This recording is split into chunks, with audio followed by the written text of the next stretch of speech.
ॐ ह्रीं श्रीं क्रीं श्रीं कुबेराय अष्टलक्ष्मी मम गृहधनं पुरय पुरय नमः।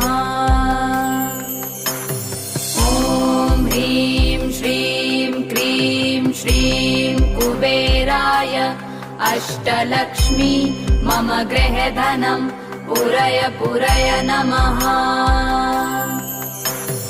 ॐ ह्रीं श्रीं क्रीं श्रीं कुबेराय अष्टलक्ष्मी मम गृहधनं पुरय पुरय नमः।